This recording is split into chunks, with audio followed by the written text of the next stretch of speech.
নমস্কার। বৃহৎ বিষ্ণু পুরাণের গদ্যাংশ। গৃহস্থের নিত্যক্রিয়া। পূর্ব বলিলেন, গৃহস্থ প্রতিনিয়ত দেবতা, গো, ব্রাহ্মণ, সিদ্ধপুরুষ ও বৃদ্ধ আচার্যগণের পূজন করবে। দুই সন্ধ্যাতে সন্ধ্যাদেবীকে প্রণাম জানাবে।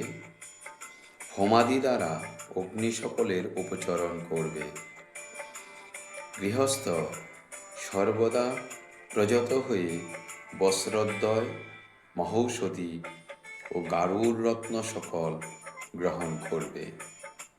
কেশগুলি সর্বদা পরিষ্কার রাখবে। সুগন্ধযুক্ত মনোরম বেশ পরিধান করবে এবং উত্তম সুগন্ধ পুষ্প মাল্য পরিধান করবে।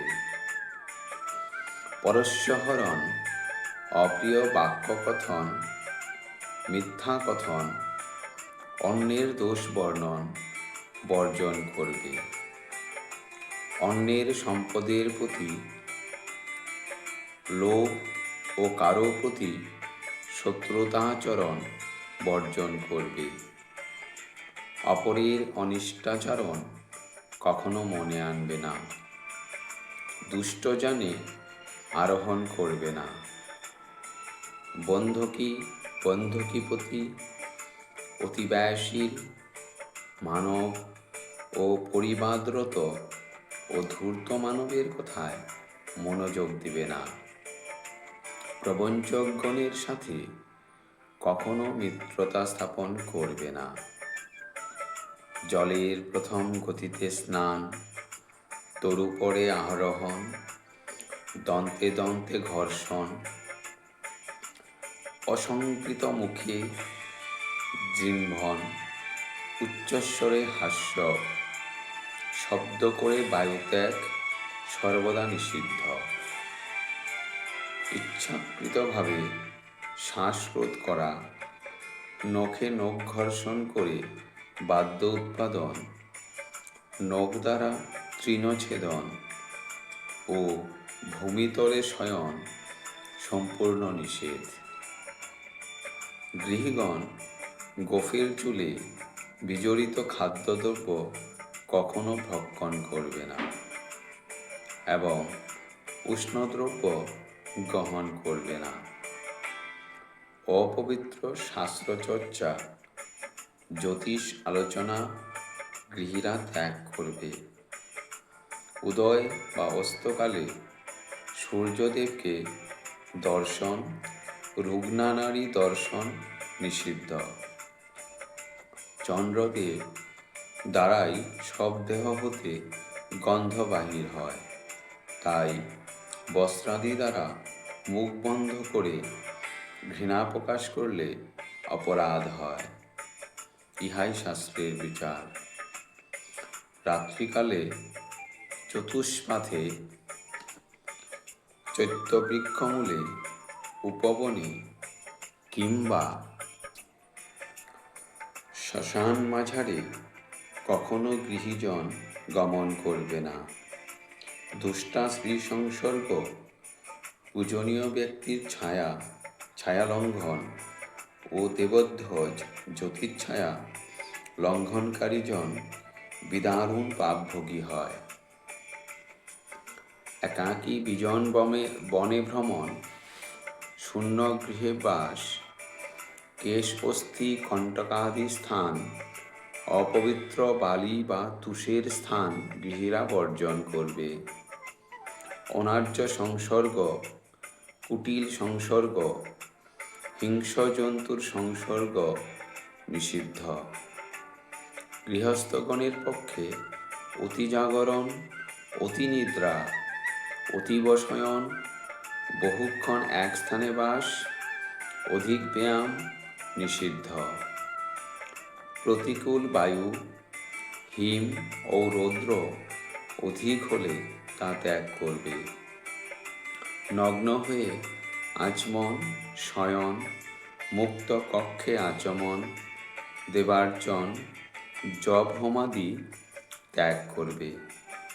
এক বস্ত্রে দেবার্চন করবে না, উপদিষ্ট মন্ত্র জপবে না, এটাই শাস্ত্রবিধি। ক্ষণকালে সাধুসঙ্গ গৃহীদের পক্ষে মঙ্গলজনক হয়। উচ্চ নীচ ভেদ বিবাদ বর্জনীয়। সমকক্ষকুলে বিবাহ সম্পন্ন করবে, যাবতীয় কলহ ত্যাগ করবে। স্নানান্তে গাত্রমার্জন, কেশকম্পন নিষিদ্ধ। স্নানান্তে গাত্রোত্থান করে আচমন কর্তব্য। পদ দ্বারা কোনো দ্রব্য স্পর্শন, পূজা অভিমুখে পদচালনা, গুরু নিকটে উচ্চাসনে অবস্থান নিষিদ্ধ। গুরু সমীপে সর্বক্ষণ বিনীতভাবে অবস্থান করবে। দেবালয়ে বিপরীতভাবে গমন নিষিদ্ধ। মঙ্গলাপূজন কখনো দক্ষিণাবিহীন হবে না। পথিমধ্যে মূত্রত্যাগ, দাঁড়িয়ে মূত্রত্যাগ, শ্লেষ্মা, বিষ্ঠা, মূত্র, রক্ত লঙ্ঘনকারীজন দারুণ পাপে পাপী হন। পাককার্যের সময়, জপকালে, হোমের সময় শ্লেষ্মাদি ত্যাগ নিষিদ্ধ। নারী ঈর্ষা, নারী প্রহার, নারীর প্রতি অতিবিশ্বাস শাস্ত্রমতে ত্যায্য হয়। গৃহীগণ নানাবিধ মাঙ্গল্যদ্রব্য, কুসুম রত্নাদি গ্রহণ করে কোনো স্থানে যাত্রা করবে।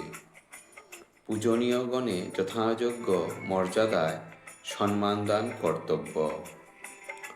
হোমকালে গৃহীগণ যথাসাধ্য অর্থদান করবে দীন দুঃখী জনে। বিজ্ঞানদর্শী শাস্ত্রদর্শী মহাত্মাগণে গৃহীগণ যথাযথভাবে উপাসনা করবেন। একাগ্রচিত্তে দেব ঋষিগণে পূজনকারীজন, অতিথি সৎকারকারীজন, পিতৃ উদ্দেশ্যে তর্পণকারীজন দেবলোকে গমন করতে সমর্থ হয়। যেজন জিতেন্দ্রিয় হয়ে প্রিয় সুমধুর বাক্যদান করেন, তিনি মহানন্দে নিত্যানন্দের ধামে গতিপ্রাপ্ত হন। পূর্বমতে বুদ্ধিমান লজ্জাহীনজন বিনয় সহকারে ঈশ্বর বিশ্বাসী ও ঈশ্বর সেবী হয়ে উত্তম লোকে গতিপ্রাপ্ত হয়। মেঘের গর্জনকালে, চণ্ড সূর্যে গ্রহণকালে অধ্যয়ন ত্যাগ করবে। পর্বদিনে অধ্যয়ন, অশৌচ মধ্যে আত্মীয় সেবা নিষিদ্ধ। সর্বভূতে সমদর্শীজন কখনো ক্রুদ্ধ হবে না। ক্রুদ্ধজনে শান্ত বাক্য দ্বারা ব্যবহার করবে। ভীতজনে আশ্বাস প্রদান করবে এবং এইভাবে শশাদি লোকে তার গতি হয়।